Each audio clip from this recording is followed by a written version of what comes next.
পাইছি।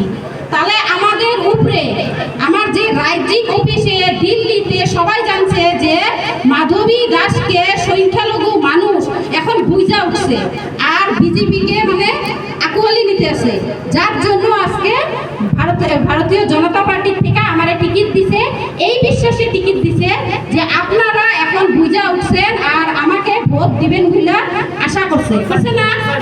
তাহলে আপনারা নিজের অধিকার নিজে দাবি করবেন, এইটা মনে করে আমাদের ভোট দিবেন, ফুলের ছবিতে ভোট দিবেন।